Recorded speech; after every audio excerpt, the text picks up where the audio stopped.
ನಮಸ್ತೆ ಫ್ರೆಂಡ್ಸ್, ರಾಜ್ ಜಾಬ್ಸ್ಗೆ ಸ್ವಾಗತ.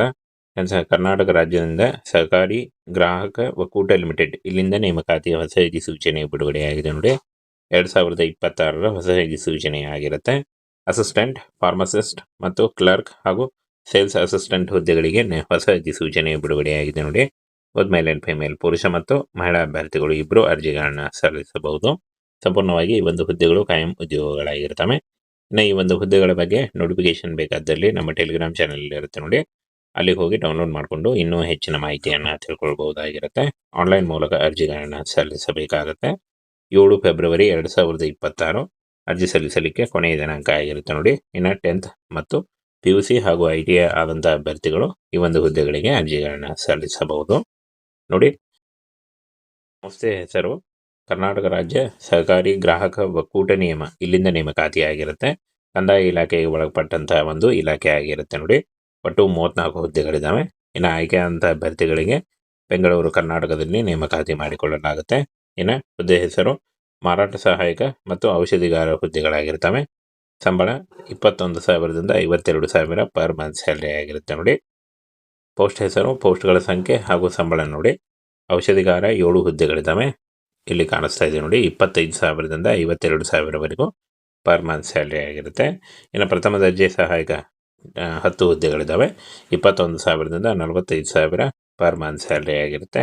ಹಾಗೆ ಮಾರಾಟ ಸಹಾಯಕ 17 ಹುದ್ದೆಗಳಿದ್ದಾವೆ ನೋಡಿ, 19,000ದಿಂದ 37,000 ಪರ್ ಮಂತ್ ಸ್ಯಾಲ್ರಿ ಆಗಿರುತ್ತೆ. ಇದು ಜಾಸ್ತಿ ಕೂಡ ಆಗ್ತಾ ಹೋಗುತ್ತೆ ನೋಡಿ. ಸಂಪೂರ್ಣವಾಗಿ ಈ ಒಂದು ಹುದ್ದೆಗಳು ಸರ್ಕಾರಿ ಉದ್ಯೋಗಗಳು ಮತ್ತು ಕಾಯಂ ಉದ್ಯೋಗಗಳಾಗಿರ್ತವೆ. ಇನ್ನು ಈ ಒಂದು ಹುದ್ದೆಗಳಿಗೆ ಯಾರು ಅರ್ಜಿ ಸಲ್ಲಿಸಿಲ್ಲ, ಈಗಲೇ ಅರ್ಜಿ ಸಲ್ಲಿಸಿ. ಹಾಗೆ ಪೋಸ್ಟ್ ಹೆಸರು ಮತ್ತು ಅರ್ಹತೆ ನೋಡಿ. ಔಷಧಿಕಾರ ಹುದ್ದೆಗಳಿಗೆ ಫಾರ್ಮಸಿಸ್ಟ್ನಲ್ಲಿ ಡಿಪ್ಲೊಮಾ ಮಾಡಿರಬೇಕಾಗತ್ತೆ. ಪ್ರಥಮ ದರ್ಜೆ ಸಹಾಯಕ ಪದವಿ ಆಗಿರಬೇಕು. ಮಾರಾಟ ಸಹಾಯಕ ನೋಡಿ SLC ಮತ್ತು PUC ಆಗಿದ್ದರೆ ನೀವು ಈ ಒಂದು ಹುದ್ದೆಗಳಿಗೆ ಅರ್ಜಿಗಳನ್ನು ಸಲ್ಲಿಸಬಹುದಾಗಿರುತ್ತೆ. ಇನ್ನು ಈ ಒಂದು ಹುದ್ದೆಗಳಿಗೆ ವಯೋಮಿತಿ ನೋಡಿ. 7 ಫೆಬ್ರವರಿ 2026ಕ್ಕೆ 18ರಿಂದ 35 ವರ್ಷದ ಒಳಗಿನವರಾಗಿರಬೇಕಾಗತ್ತೆ. ಅರ್ಜಿಗಳನ್ನು ಸಲ್ಲಿಸಬಹುದು. ವಯೋಮಿತಿ ಸಡಿಲಿಕೆ ಕೂಡ ಇರುತ್ತೆ ನೋಡಿ.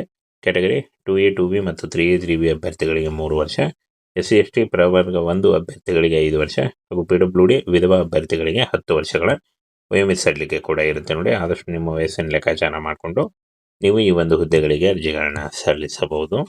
ಅರ್ಜಿ ಶುಲ್ಕ ನೋಡಿ. SC ST ಪ್ರವರ್ಗ 1 PWD ಅಭ್ಯರ್ಥಿಗಳಿಗೆ 500 ರೂಪಾಯಿ ಇದ್ದರೆ ಉಳಿದ ಎಲ್ಲ ಅಭ್ಯರ್ಥಿಗಳಿಗೆ 1,000 ರೂಪಾಯಿ ಇರುತ್ತೆ. ಈ ಒಂದು ಪಾವತಿ ಮಾಡುವ ವಿಧಾನವನ್ನು ಆನ್ಲೈನ್ ಮೂಲಕ ಡೆಬಿಟ್ ಕಾರ್ಡ್, ಕ್ರೆಡಿಟ್ ಕಾರ್ಡ್ ಅಥವಾ ನೆಟ್ ಬ್ಯಾಂಕಿಂಗ್ ಮತ್ತು UPIಗಳ ಮೂಲಕ ನೀವು ಪೇ ಮಾಡಬಹುದಾಗಿರುತ್ತೆ. ಆಯ್ಕೆ ಪ್ರಕ್ರಿಯೆ ನೋಡಿ. ಕನ್ನಡದಲ್ಲಿ ಲಿಖಿತ ಪರೀಕ್ಷೆ ಇರುತ್ತೆ ಮತ್ತು ಲಿಖಿತ ಪರೀಕ್ಷೆಯಲ್ಲಿ ಪಾಸಾದಂಥ ಅಭ್ಯರ್ಥಿಗಳಿಗೆ ಸಂದರ್ಶನವನ್ನು ನಡೆಸಿ ಆಯ್ಕೆಯನ್ನು ಮಾಡಿಕೊಳ್ಳಲಾಗುತ್ತೆ ನೋಡಿ. ಇನ್ನು ಈ ಒಂದು ಹುದ್ದೆಗಳಿಗೆ ಆನ್ಲೈನ್ ಮೂಲಕ ಅರ್ಜಿಗಳನ್ನು ಸಲ್ಲಿಸಬೇಕಾಗುತ್ತೆ. ಅರ್ಜಿ ಸಲ್ಲಿಸುವಾಗ caste income certificate, photo, educational documents ಮತ್ತು ನಿಮ್ಮ ಆಧಾರ್ ಕಾರ್ಡ್ ಇಷ್ಟನ್ನು ತೆಗೆದುಕೊಂಡು ನೀವು ಆನ್ಲೈನ್ ಅರ್ಜಿಗಳನ್ನು ಸಲ್ಲಿಸಬೇಕಾಗುತ್ತೆ. 9/1/2026ಕ್ಕೆ ಆಲ್ರೆಡಿ ಅರ್ಜಿ ಸಲ್ಲಿಕೆ ಶುರುವಾಗಿದೆ. ಅರ್ಜಿ ಸಲ್ಲಿಸಲಿಕ್ಕೆ ಮತ್ತು ಶುಲ್ಕ ಪಾವತಿಸಲು 7 ಫೆಬ್ರವರಿ 2026 ಕೊನೆಯ ದಿನಾಂಕ ಆಗಿರುತ್ತೆ ನೋಡಿ. ಈ ಒಂದು ಕೊನೆಯ ದಿನಾಂಕದೊಳಗಾಗಿ ನೀವು ಆನ್ಲೈನ್ ಮೂಲಕ ಅರ್ಜಿಗಳನ್ನು ಸಲ್ಲಿಸಬೇಕು. ಆನ್ಲೈನ್ ಫಾರ್ಮನ್ನು ಫಿಲ್ ಮಾಡಬೇಕಾಗತ್ತೆ. ಹಾಗೆ ಈ ಒಂದು ಹುದ್ದೆಗಳ ಬಗ್ಗೆ ನೋಟಿಫಿಕೇಶನ್ನ ನಮ್ಮ ಟೆಲಿಗ್ರಾಮ್ ಚಾನಲ್ ಇರುತ್ತೆ ನೋಡಿ, ಅಲ್ಲಿ ಹೋಗಿ ಡೌನ್ಲೋಡ್ ಮಾಡಿಕೊಂಡು ಇನ್ನೂ ಹೆಚ್ಚಿನ ಮಾಹಿತಿಯನ್ನು ತಿಳ್ಕೊಳ್ಬಹುದಾಗಿರುತ್ತೆ. ಕರ್ನಾಟಕ ರಾಜ್ಯದಿಂದ ಸಹಕಾರಿ ಗ್ರಾಹಕ ಒಕ್ಕೂಟ ಲಿಮಿಟೆಡ್ ಇಲ್ಲಿಂದ ನೇಮಕಾತಿಯ ಹೊಸ ಅಧಿಸೂಚನೆ ಬಿಡುಗಡೆಯಾಗಿದೆ ನೋಡಿ. 2026 ಹೊಸ ಅಧಿಸೂಚನೆ ಆಗಿರುತ್ತೆ. ಅಸಿಸ್ಟೆಂಟ್, ಫಾರ್ಮಸಿಸ್ಟ್ ಮತ್ತು ಕ್ಲರ್ಕ್ ಹಾಗೂ ಸೇಲ್ಸ್ ಅಸಿಸ್ಟೆಂಟ್ ಹುದ್ದೆಗಳಿಗೆ ಹೊಸ ಅಧಿಸೂಚನೆ ಬಿಡುಗಡೆಯಾಗಿದೆ ನೋಡಿ. ಮೇಲ್ ಅಂಡ್ ಫಿಮೇಲ್, ಪುರುಷ ಮತ್ತು ಮಹಿಳಾ ಅಭ್ಯರ್ಥಿಗಳು ಇಬ್ಬರು ಅರ್ಜಿಗಳನ್ನು ಸಲ್ಲಿಸಬಹುದು. ಸಂಪೂರ್ಣವಾಗಿ ಈ ಒಂದು ಹುದ್ದೆಗಳು ಕಾಯಂ ಉದ್ಯೋಗಗಳಾಗಿರ್ತವೆ. ಇನ್ನು ಈ ಒಂದು ಹುದ್ದೆಗಳ ಬಗ್ಗೆ ನೋಟಿಫಿಕೇಶನ್ ಬೇಕಾದಲ್ಲಿ ನಮ್ಮ ಟೆಲಿಗ್ರಾಮ್ ಚಾನಲ್ ಇರುತ್ತೆ ನೋಡಿ, ಅಲ್ಲಿಗೆ ಹೋಗಿ ಡೌನ್ಲೋಡ್ ಮಾಡಿಕೊಂಡು ಇನ್ನೂ ಹೆಚ್ಚಿನ ಮಾಹಿತಿಯನ್ನು ತಿಳ್ಕೊಳ್ಬಹುದಾಗಿರುತ್ತೆ. ಆನ್ಲೈನ್ ಮೂಲಕ ಅರ್ಜಿಗಳನ್ನು ಸಲ್ಲಿಸಬೇಕಾಗುತ್ತೆ. 7 ಫೆಬ್ರವರಿ 2026 ಅರ್ಜಿ ಸಲ್ಲಿಸಲಿಕ್ಕೆ ಕೊನೆಯ ದಿನಾಂಕ ಆಗಿರುತ್ತೆ ನೋಡಿ. ಇನ್ನು 10th ಮತ್ತು PUC ಹಾಗೂ ITI ಆದಂಥ ಅಭ್ಯರ್ಥಿಗಳು ಈ ಒಂದು ಹುದ್ದೆಗಳಿಗೆ ಅರ್ಜಿಗಳನ್ನು ಸಲ್ಲಿಸಬಹುದು ನೋಡಿ. ಸಂಸ್ಥೆ ಹೆಸರು ಕರ್ನಾಟಕ ರಾಜ್ಯ ಸಹಕಾರಿ ಗ್ರಾಹಕ ಒಕ್ಕೂಟ ನಿಯಮ, ಇಲ್ಲಿಂದ ನೇಮಕಾತಿಯಾಗಿರುತ್ತೆ. ಕಂದಾಯ ಇಲಾಖೆಗೆ ಒಳಪಟ್ಟಂತಹ ಒಂದು ಇಲಾಖೆ ಆಗಿರುತ್ತೆ ನೋಡಿ. ಒಟ್ಟು 34 ಹುದ್ದೆಗಳಿದ್ದಾವೆ. ಇನ್ನು ಆಯ್ಕೆಯಾದಂಥ ಅಭ್ಯರ್ಥಿಗಳಿಗೆ ಬೆಂಗಳೂರು ಕರ್ನಾಟಕದಲ್ಲಿ ನೇಮಕಾತಿ ಮಾಡಿಕೊಳ್ಳಲಾಗುತ್ತೆ. ಇನ್ನು ಹುದ್ದೆ ಹೆಸರು ಮಾರಾಟ ಸಹಾಯಕ ಮತ್ತು ಔಷಧಿಗಾರ ಹುದ್ದೆಗಳಾಗಿರ್ತವೆ. ಸಂಬಳ 21,000ದಿಂದ 52,000 ಪರ್ ಮಂತ್ ಸ್ಯಾಲರಿ ಆಗಿರುತ್ತೆ ನೋಡಿ. ಪೋಸ್ಟ್ ಹೆಸರು, ಪೋಸ್ಟ್ಗಳ ಸಂಖ್ಯೆ ಹಾಗೂ ಸಂಬಳ ನೋಡಿ. ಔಷಧಿಗಾರ 7 ಹುದ್ದೆಗಳಿದ್ದಾವೆ. ಇಲ್ಲಿ ಕಾಣಿಸ್ತಾ ಇದೆ ನೋಡಿ, 25,000ದಿಂದ 52,000ವರೆಗೂ ಪರ್ ಮಂತ್ ಸ್ಯಾಲ್ರಿ ಆಗಿರುತ್ತೆ. ಇನ್ನು ಪ್ರಥಮ ದರ್ಜೆ ಸಹಾಯಕ 10 ಹುದ್ದೆಗಳಿದ್ದಾವೆ. 21,000ದಿಂದ 45,000 ಪರ್ ಮಂತ್ ಸ್ಯಾಲ್ರಿ ಆಗಿರುತ್ತೆ.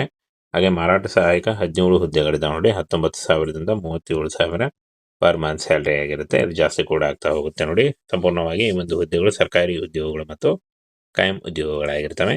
ಇನ್ನು ಈ ಒಂದು ಹುದ್ದೆಗಳಿಗೆ ಯಾರು ಅರ್ಜಿ ಸಲ್ಲಿಸಿಲ್ಲ, ಈಗಲೇ ಅರ್ಜಿ ಸಲ್ಲಿಸಿ. ಹಾಗೆ ಪೋಸ್ಟ್ ಹೆಸರು ಮತ್ತು ಅರ್ಹತೆ ನೋಡಿ. ಔಷಧಿಕಾರ ಹುದ್ದೆಗಳಿಗೆ ಫಾರ್ಮಸಿಸ್ಟ್ನಲ್ಲಿ ಡಿಪ್ಲೊಮಾ ಮಾಡಿರಬೇಕಾಗುತ್ತೆ. ಪ್ರಥಮ ದರ್ಜೆ ಸಹಾಯಕ ಪದವಿ ಆಗಿರಬೇಕು. ಮಾರಾಟ ಸಹಾಯಕ ನೋಡಿ SLC ಮತ್ತು PUC ಆಗಿದ್ದರೆ ನೀವು ಈ ಒಂದು ಹುದ್ದೆಗಳಿಗೆ ಅರ್ಜಿಗಳನ್ನು ಸಲ್ಲಿಸಬಹುದಾಗಿರುತ್ತೆ. ಇನ್ನು ಈ ಒಂದು ಹುದ್ದೆಗಳಿಗೆ ವಯೋಮಿತಿ ನೋಡಿ, 7 ಫೆಬ್ರವರಿ 2026ಕ್ಕೆ 18ರಿಂದ 35 ವರ್ಷದ ಒಳಗಿನವರಾಗಿರಬೇಕಾಗತ್ತೆ. ಅರ್ಜಿಗಳನ್ನು ಸಲ್ಲಿಸಬಹುದು. ವಯೋಮಿತಿ ಸಡಿಲಿಕೆ ಕೂಡ ಇರುತ್ತೆ ನೋಡಿ. ಕ್ಯಾಟಗರಿ 2A 2B ಮತ್ತು 3A 3B ಅಭ್ಯರ್ಥಿಗಳಿಗೆ 3 ವರ್ಷ, SC ST ಪ್ರವರ್ಗ 1 ಅಭ್ಯರ್ಥಿಗಳಿಗೆ 5 ವರ್ಷ ಹಾಗೂ PWD ವಿಧವಾ ಅಭ್ಯರ್ಥಿಗಳಿಗೆ 10 ವರ್ಷಗಳ ವಯೋಮಿತಿ ಸಡಿಲಿಕೆ ಕೂಡ ಇರುತ್ತೆ ನೋಡಿ. ಆದಷ್ಟು ನಿಮ್ಮ ವಯಸ್ಸನ್ನು ಲೆಕ್ಕಾಚಾರ ಮಾಡಿಕೊಂಡು ನೀವು ಈ ಒಂದು ಹುದ್ದೆಗಳಿಗೆ ಅರ್ಜಿಗಳನ್ನು ಸಲ್ಲಿಸಬಹುದು. ಅರ್ಜಿ ಶುಲ್ಕ ನೋಡಿ, SC ST ಪ್ರವರ್ಗ 1 PWD ಅಭ್ಯರ್ಥಿಗಳಿಗೆ 500 ರೂಪಾಯಿ ಇದ್ದರೆ ಉಳಿದ ಎಲ್ಲ ಅಭ್ಯರ್ಥಿಗಳಿಗೆ 1,000 ರೂಪಾಯಿ ಇರುತ್ತೆ. ಈ ಒಂದು ಪಾವತಿ ಮಾಡುವ ವಿಧಾನವನ್ನು ಆನ್ಲೈನ್ ಮೂಲಕ ಡೆಬಿಟ್ ಕಾರ್ಡ್, ಕ್ರೆಡಿಟ್ ಕಾರ್ಡ್ ಅಥವಾ ನೆಟ್ ಬ್ಯಾಂಕಿಂಗ್ ಮತ್ತು UPIಗಳ ಮೂಲಕ ನೀವು ಪೇ ಮಾಡಬಹುದಾಗಿರುತ್ತೆ. ಆಯ್ಕೆ ಪ್ರಕ್ರಿಯೆ ನೋಡಿ, ಕನ್ನಡದಲ್ಲಿ ಲಿಖಿತ ಪರೀಕ್ಷೆ ಇರುತ್ತೆ ಮತ್ತು ಲಿಖಿತ ಪರೀಕ್ಷೆಯಲ್ಲಿ ಪಾಸಾದಂಥ ಅಭ್ಯರ್ಥಿಗಳಿಗೆ ಸಂದರ್ಶನವನ್ನು ನಡೆಸಿ ಆಯ್ಕೆಯನ್ನು ಮಾಡಿಕೊಳ್ಳಲಾಗುತ್ತೆ ನೋಡಿ.